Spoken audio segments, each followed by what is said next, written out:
Fanny pack. Hein? Un fanny pack? Fanny pack. Un fanny pack, c'est la petite pochette ici là, qu'on porte souvent en voyage. Oui, on range des choses ici. Ah. Mais là, je vous présente un essentiel, donc c'est une nouveauté pour le Super Bowl. Parce qu'on sait que quand on est au Super Bowl, on est une gang, on est entre amis, on mange et tout ça. Et souvent, il y a des dégâts. Parce qu'on, je sais pas, moi, il y a un toucher, on se lève, on est excité, la bière coule et tout ça. Donc là, on a inventé le Fumble Fanny Pack. Et là, on se met ça comme ça. On a un endroit pour la bière, pour les chips et pour notre dip, là, la trempette. Est-ce que ça va au lave-vaisselle? Il y a une question ici qui nous vient de femme. Sans doute. Moi, je pense que oui. Moi, je le mettrais dans le lave-vaisselle, mais de toute façon, ça le mettra très bien. Hein? Mais c'est quand même amusant. C'est un méchant peu, mais ça va se vendre pour vrai? Mais oui, ça se vend pour vrai, c'est ça le pire. Mais c'est quand même très drôle. Tu organises un party Super Bowl à la maison, il faut que tu achètes ça là, pour tes invités. Ben écoute, tu fournis ça à tes invités, là, et t'as l'air... Non, mais non, regarde-la. Ça prend ça. Ça nous prend ça. Pas de bon sens. Je m'intéresse à nos recherchistes. Commandez-nous ça, là. Ben oui, OK. Est-ce qu'on s'arrange pour les avoir pour vendredi? On a besoin de ça. Pour l'émission de vendredi? Oui, pour vendredi. Mafioso et tout ça. Mais là, je dois vous raconter l'histoire. C'était le chapeau de son papa. Et pour lui, c'est un porte-bonheur. Ben oui, c'est Steve Belichick.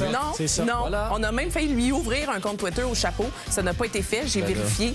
Mais tellement tout le monde parlait du chapeau à Bill Belichick. C'était à son papa, ne riez pas de son chapeau. C'est un porte-bonheur.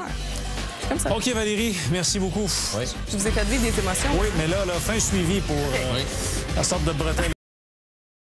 Messieurs, 2 heures de bonne humeur aujourd'hui. Alors, 3 blocs pour vous. Je commence du côté de basketball. Je vous en parle pas souvent, mais la situation quand même assez cocasse qui est arrivée match entre le Rocket de Houston et les Pélicans de la Nouvelle-Orléans. Et regardez du côté de l'équipe des Pélicans lors de l'échauffement. Il y a quelqu'un qui a vraiment pas sa place. Il est juste là, ici, avec le coton ouaté.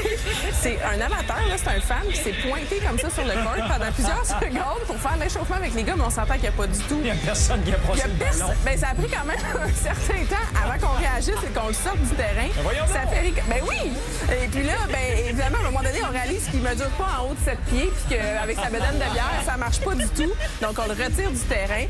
C'est devenu viral tout ça. Au moins, à un moment donné... Hey, ça coûte cher, les billets pour les rendre. Ben oui, ça coûte cher. Mais écoute, à un moment donné, quelqu'un le reconnaît. On voit un petit peu son visage, hein? Et là, les gens sur Internet ont commencé à dire « ça ressemble à Tony Roberts, qui est un humoriste aux États-Unis. » Et lui, hier, donc, a confirmé sur son compte Twitter qu'il était coupable, que c'était effectivement lui qui est monté sur... Ben, c'est un bon stunt, ça. Oui, c'est un bon stunt. Honnêtement, c'est un bon coup. C'est quand même assez amusant.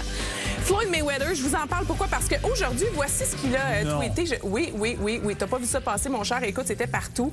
Il monte dans l'octogone comme ça. Évidemment, c'est pour provoquer McGregor. C'est sûr et certain. Hier, vous le voyez, le tweet là, juste en bas, là, je vais vous le montrer en plus gros.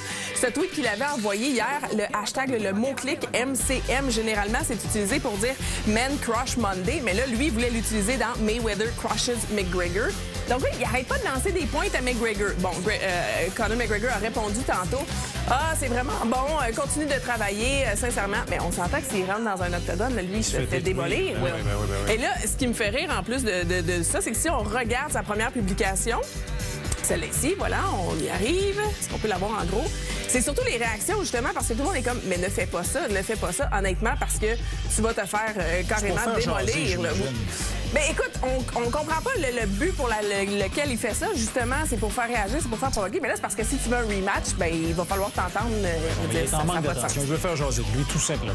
Bon, et je vous laisse là-dessus. Je vous l'avais dit, on va parler beaucoup de Super Bowl. Et ça va être le premier fail, je vous dirais. Hein? C'est un super bibou.